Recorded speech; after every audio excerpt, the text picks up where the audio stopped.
right, and I think we're live. Just my apologies. I'm still getting used to this whole thing. Happy Sunday to you. Yeah, it looks like we are live, so this is very, very exciting news. Good morning, good morning, good morning. Super early morning. Happy Sunday to you. It will be New Year's before you know it, but before that, we gotta get to Thanksgiving, pending they don't cancel it completely. Although where I come from, where I am, well, it's mostly canceled now. No more than 5 people in the group. We do have a curfew, and soon enough, we are going on a pause. No, they don't call it shutdown anymore. Now they just call it a pause. Next thing you know, we're all going to be taking an economic siesta. But here we're not to talk about the closures, we are to talk about the economy stuff. So, what are we going to be discussing today? Super exciting news, super interesting stuff that I have found and discovered this morning. And one of the things that we are going to talk about is the retailers and what's happening with their overdue rents. Of course, we're going to be taking a look at the online sales because things are selling like hot potatoes. And of course, we're going to be talking about how weird economy is really displaying stuff, how you could actually improve your credit score without making a single payment. That's right. That's exactly what we're going to talk about. We're also going to talk about the top 1%. And then we jumped into the crypto markets, and boy, do I have some exciting news and a potential controversial story about USDC. Could USDC become USCBDC? We are going to take a look. I don't know if that is going to happen or not going to happen. A lot of the stuff that I'm going to be sharing about that story could be a pure speculation, and maybe people are going to call it fake news, but I don't know what's happening, right? And so I am going to share that. I do want to welcome everybody who is watching this live. Good morning, good morning, good morning. Welcome, welcome, welcome. Super excited that you are here. You can always say hello. I'm going to do my best to try to do the show, do the news, and respond to the questions. But hey, if you are brand new to the whole Money Matters with Nev, well, you are here in good time because there's a button called subscribe, and you have an opportunity to click it if you want to. Of course, if you want to get notified and get more emails, hey, why not? Click the bell, subscribe to all, and I guess you're gonna get annoyed every single day because every day we go live. For everybody who is listening it through the podcast, I do want to welcome you as well. If there's a subscribe button there as well, hey, hit it up, and I look forward to seeing you soon. All right, y'all, here we go. Super exciting day. Let's do this.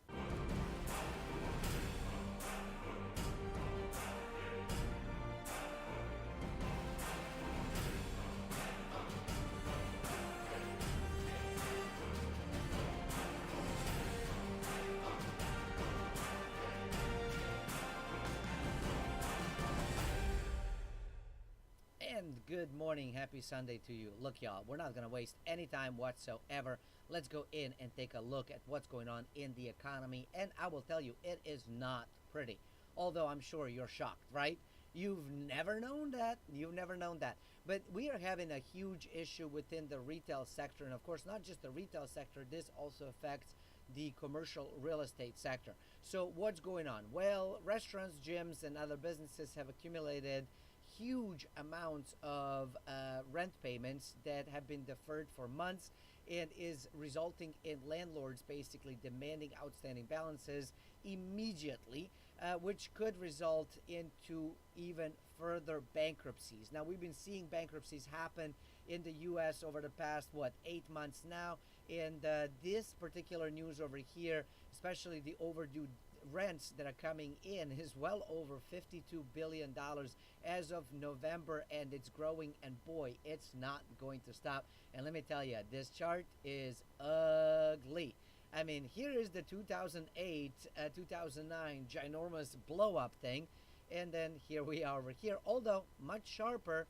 But will there be another down leg? I don't know. Nobody knows. We're all hoping that it's not going to happen, but hey, who knows? Here's the sad part of the whole thing. Only 79% of rent due this month for malls was collected. And of course, this also depends from mall to mall. Some of the higher end malls probably are doing much better than others.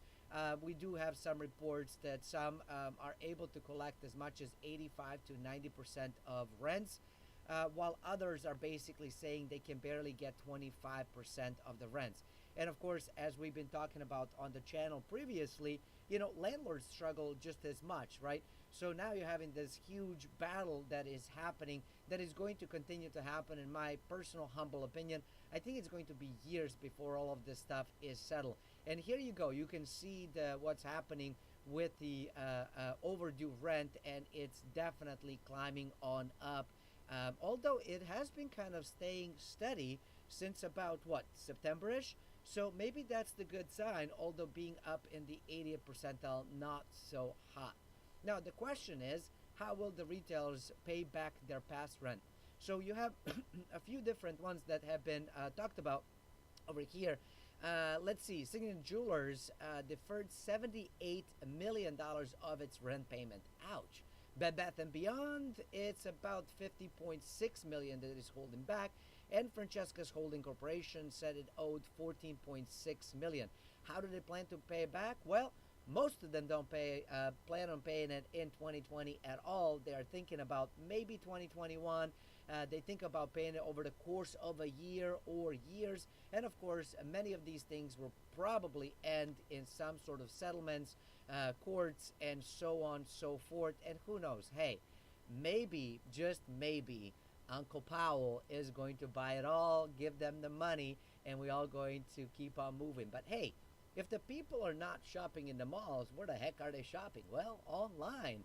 If nothing else, Jeff Bezos could probably tell you that, because the man has made all kinds of billions of dollars, probably an hour. I don't know. But I do have some exciting news when we switch over to crypto about Jeff Bezos. So stay tuned for that. Online sales by category. So what's going on? E-commerce retail sales jumps 37% in the third quarter, and they actually skyrocketed 44% in the lockdown-inspired second quarter. Well, it'll be interesting to see what happens with the fourth quarter, because that's where we are right now, so it's kind of hard to guesstimate of where we're going to be. Only time will tell. But with the holidays around the season and the Black Friday, Black 2020, we'll see how it all turns out. Now, the sales have more than doubled over the past 4 years, and so you can see e-commerce retail sales are just parabolically go up. It almost looks like Bitcoin chart over here with a slight downturn, which we're going to take a look in a moment as well. But here's basically who is performing the best. The bestest is the online food and beverage sale, up 160%. Then we are getting online sales in furniture and home furnishing up almost 50%, 49% up. Online sales, motor vehicles and parts, 19% up. And then you have building materials, garden equipment, supplies up 70%.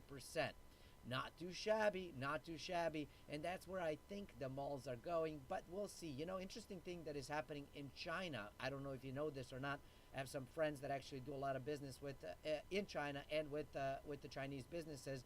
But what they're doing is they're purchasing these malls and turning them into indoor, like sports parks, entertainment parks, hotels, housing, and all kinds of stuff. So we'll see. It'll be interesting to see if the same thing happens in US of A. Now, one of the interesting things that is happening is that we've seen many people are sort of struggling, not making payments, but an interesting that is happening that is kind of weird in this whole economy thing is the fact that even though people are not making payments, that credit scores are going up. How is that even possible? Now you can't even see the entire screen because I made it so large. But let's see if I do this, maybe it helps. Now you can't read anything, right? So there goes that. You can only do so much, I guess. Okay, maybe this will work. Maybe this will work.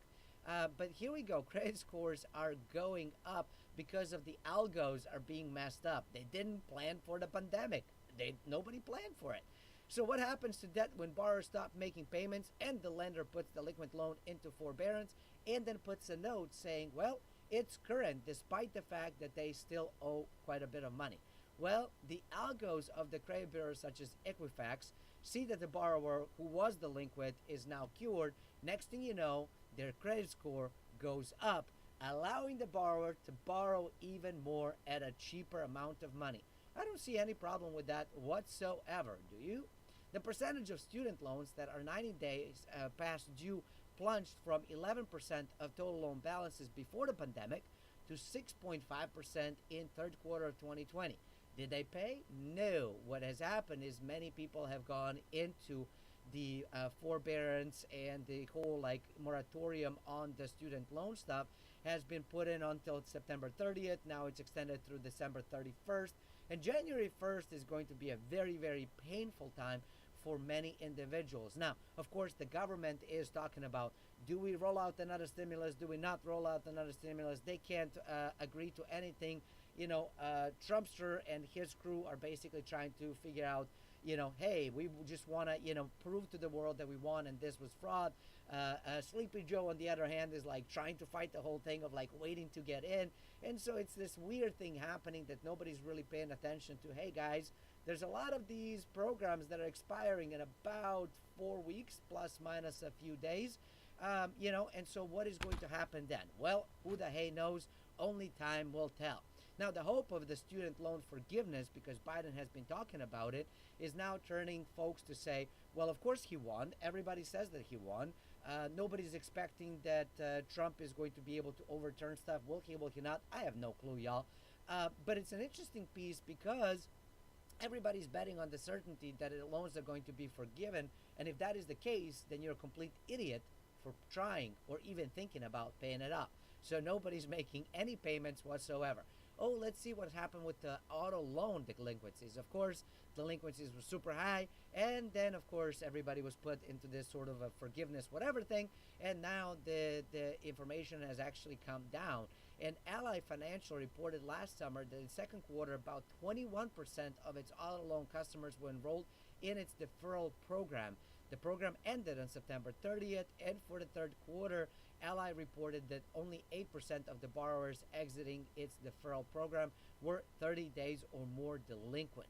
Credit card delinquencies also plunged. Now, interesting piece that also happened with the credit cards is that when this whole extra money for unemployment was rolled out, remember the good old days? Many people who were actually starting to make some money started to pay off their debt. Of course, that has gone away. Credit card, loans started to go up, but the delinquencies have gone down, mostly because, of course, everybody's putting them into sort of like a trying to kick the bucket down the road. Remember 2008, 2009? Everybody was talking about kicking the bucket. Nobody's talking about kicking the bucket, but that's really what we're doing. Then we have mortgages. The mortgages. Now, many mortgages became eligible for forbearance under the new rules and the government, all of that stuff. Of course, you get it 6 months. Then you can extend it for another 6 months. We've just covered it on Thursday that vast majority of people have actually extended it for another 6 months. So we kind of have to sit and wait for about March, April, May, something like that, to see kind of what rolls out with the first wave and see what happens. Now, the cool part is that many of them are reworking it and refinancing. Some of the ones that are realizing, wait a minute, we're never going to be able to do this, they're actually selling and using this hot market stuff of everybody going crazy to actually sell their property to get out of it. But the percentage is really low. I want to say it was about 6-7%, something like that. So we've covered it, like I said, on Thursday, so I can't remember exact numbers, but it was a super low number. Newly delinquent mortgages dropped down to only 2.5%. And I think, again, as they work it out, that is going to drop down even further. I know many people are talking about the whole 2021 real estate market is going to implode. I think, again, I still think that it might happen with the large commercial real estate properties. I don't think it's going to happen on residential. I could be wrong. Not a financial advice. Do your own due diligence, but that's just the way that I kind of see it.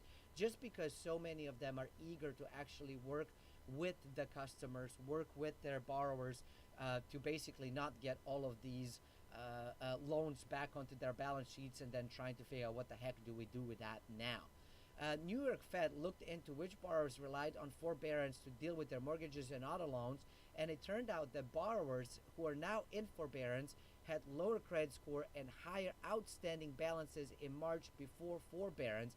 And then, of course, what happened is because they had a lower credit scores anyways. When they enter the forbearance, all of that stuff was wiped out magically, and next thing you know, their credit scores actually jumped. Now, the borrowers whose credit scores did not change at all, right? Like they actually had the decent credit score and stuff, but enter some of these forbearance, well, their credit score remained unchanged.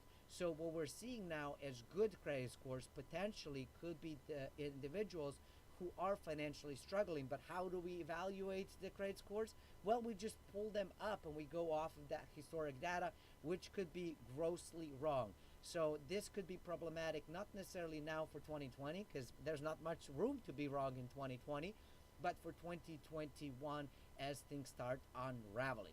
Now, here we go. 70% of America's economy is generated in fewer than 500 counties. The other 2,500 counties are left with the remaining 30%. And we all know that income and the political power, and they float the capital, they go over to the richest of the rich. And of course, we know that there's this whole thing of Cantillon effect, where, those people that you're closest with, that's kind of who your circle is. And who does the top 0.1% hang out with? Well, they hang out with the other 0.1%. And of course, when they all get together, they kind of do the business on their own stuff. And of course, this article over here talks about how the ownership of capital is concentrated in the hands of the top 10%, and the top 0.1% control so much wealth and capital that they basically own all the power. And here is the interesting chart where you can actually see all of this stuff. And I have been saying for quite some time that I expect in about 10 years, so 2030, I expect that very, very few people will own any assets whatsoever. And we're seeing that kind of rolling out now with this whole 10% owing things. Everybody else is sort of like renters and leasers and all of that stuff. And I remember the time where you could actually buy a cell phone. Now when you go and get a plan, you're actually leasing it. You're not even buying it.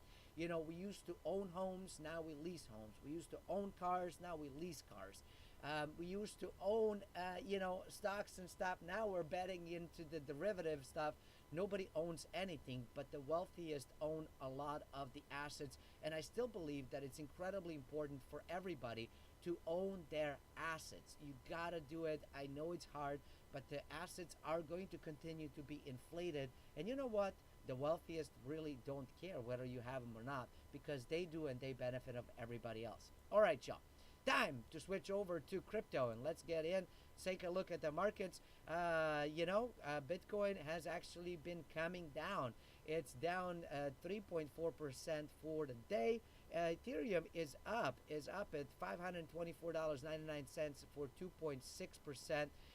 XRP has moved on up in a world, trading at 42 cents, y'all. That is a huge gain. They actually have jumped 58.8% in the 7 days and 13.9% in a 24-hour period. Now, I do want to switch over and take a look at the Bitcoin chart. Here we go. We have been watching this. Oh, we've actually hit some stuff since I saw it last time. So we've been actually playing around with this resistance level, and I was hoping and praying. I don't know that I was praying and hoping, but I was definitely hoping and looking to see if this is going to happen. So here we go. We can take a look over here where we have this sort of like a bottom-ish at $17,472. And as you can see, we've almost hit it. We did break over the 50-day moving average. And it looks like we have this sort of new local resistance level of 18,842. So now hopefully we go a little bit sideways, which would be actually quite lovely in my humble opinion. But as you can see, this was the sort of the support level. I have extended the support level into the today. It looks like we've almost touched it. We're printing a green candle over here. This is a 1 hour. If we take a look at, let's take a look at the 15-minute, what's going on. And in 15-minute, of course, we're printing green again, which is quite lovely. But on the 15-minute chart over here, you can also see that the 50-day moving average has actually gone below the 200-day moving average, causing me to potentially think that we are looking at least a short-term pullback when it comes to Bitcoin. Now, of course, does that mean that Bitcoin is a bad bet? Probably not, definitely not, in my humble opinion, definitely not long term. All right, back onto the markets. Let's see. The biggest winners in the 24-hour period are ESD 19.2%, S&T 18.4, ANT 14.4, XRP 13.9, NMR 13.4. So we have some pretty darn good winners. On the losing end of things, YFI has lost 15.8% in 24 hours, trading now at $22,550.92. Thank you very much. Quant is down 13.5, Rune down 10.9, Sushi down 10.8, Aave down 10.4. So we're seeing some DeFi starting to take some hits at the moment. Now, could it have something to do with the pickle? I don't know. What happened with the pickle? Well, DeFi might be in a pickle. Actually, pickle is in the pickle. In the latest of the long string of decentralized finance protocol exploits, Pickle Finance lost as much as $20 million in attack and its DICE farm this weekend. And it was another flash loan attack. And this is interesting. We've been seeing a lot of flash loan attacks kind of happening in DeFi.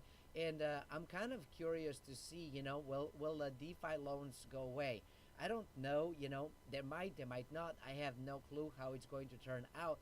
But it's an interesting thing. And of course, on the Kerman on the Twitter had kind of explained of what happens and how you do it. And you put it in a swap jar. And then, of course, you have all of this stuff. And I'm like, I have no clue what's going on over here. I'm a little bit lost. But Pickle did put a tweet that said, we're encouraging all LPs to withdraw their funds from the jars until the issues have been resolved. Now, the interesting piece is that the Pickle used liquidity farms and P-Vaults, which were rebranded to P-Jars or Pickle Jars, and they incentivize users to sell stablecoins trading above their peg and buy ones that are below it. Now, yield farmers, of course, have been chasing the best returns, and they react to the best buy and sell for where they can earn the best stuff. And, interesting piece is that Pickle did actually have 2 independent audits, and, it didn't really matter. It didn't really matter. And, of course, having a triple-digit yield, well, that was irresistible for many, and unfortunately, it did get attacked. It did get hacked, but this is not the only hacking that is happening. GoDaddy, that's right, GoDaddy has been the new sort of hacker stuff. If you will recall, not that long ago, Twitter was exploited through the social hack, social engineering, and GoDaddy is a second victim in the very recent history. Domains to multiple cryptocurrency services have been attacked by hackers who pulled off a successful social engineering attack on web hosting company GoDaddy last week. Now, of course, cryptocurrency exchange Liquid, power broker NiceHash, digital payment platform WireX, and other names had their DNS records changed. This is huge. Now, how did they do it? Well, on November 13th, multiple GoDaddy employees were deceived into handing control over the domains. Fraudsters likely relied on voice phishing to dupe their targets. They used spear phishing, which is voice phishing techniques to target specific employees. And not that long ago, I want to say a few months ago, y'all, I have listened to some sort of podcast about this new form of phishing that they are able to get like voice records and stuff. And now they sort of play pretend when they call these companies, they play pretend that they are you. And so they go and target specific employees, convincing them that they are you. And boom, they are in, and, they hand them over all of the passwords, reset it for them. And the next thing you know, hackers are in, changing the DNS. And that's exactly what happened with GoDaddy. They did state that they will focus on educating in employees continuously as the threats continue to rise. As mentioned, Twitter was the victim of social engineering not that long ago. And last week, Microsoft also issued a warning to the users in the Office 365 suite about an uptick in the phishing scams. So we're seeing that more and more and more. And I think it's important for all of us to keep that in mind when it comes to our emails and signing into the services, but also, finding ways to protect yourself. Many companies are offering the two-factor authorizations, which I think are very, very important next step. I do think that crypto and blockchain hold the key. No pun intended on that one. Or maybe there was a pun intended on that one, to preventing some of these things, but we'll see. We'll see how it all rolls out. Now, as the title said, is the USDC going to become the USCBDC? Now, this is a huge speculation. I have no clue what this is going to turn into. I don't know if this is going to work out, but let's take a look at some of the stuff that has been happening that makes me think maybe, just maybe, there is something behind it. And by the way, before we go on to this exploration piece, I do want to mention that I am not the first person to talk about this stuff. I've actually also, I've had my doubts or my suspicions about the USDC and the USCBDC, but the Coin Bureau actually was the one who done a video and deep research. So if you want to take a look at their channel, I highly encourage you to do that. So here we go. Yesterday, we actually talked about the fact that the U.S. is now officially exporting the dollars over to Venezuela, which is actually sort of like banned by the U.S. government. So interesting, right? And they're using USDC to do that. Now, the question comes in, well, what is USDC and who created the darn thing? Well, it launched on September 26, 2018 in collaboration between Circle and Coinbase. Two centralized institutions have created this stuff. Now I go and say, okay, cool. Who is behind the team? Well, Circle was founded in 2013 by entrepreneurs Jeremy Allaire and Sean Neville, and it is known as the crypto backup that was backed by Goldman Sachs. Now, if you know anything about Goldman Sachs, I mean, talk about the deep state. They are connected. Because once they get into the Goldman Sachs, they get into the government. Once they're done with the government, they go right back into the Goldman Sachs. So, and all in all, I think that the Fed and Goldman Sachs and the government are very much interconnected and interlinked. Then we go to learn about the Coinbase, right? So Coinbase was founded in June 2012 by Brian Armstrong and friend Ersam. And they, of course, used the Y Combinator startup incubator program for their project. Now, Y Combinator, I don't know why this is so ginormous and it's hard to follow, but the interesting piece about the Y Combinator, I'm like, okay, who else was part of that? Well, it's an American seed money startup accelerator that was started in 2005, and it funded projects such as Stripe, Airbnb, Cruise Automation, DoorDash, Coinbase, Instacart, Dropbox, Twitch, and Reddit, amongst many others. And I'm sure you are familiar with most of them. But the interesting piece about the whole thing is Jeremy Allaire from Circle, right? This is the World Economic Forum website, and he's actually featured on it.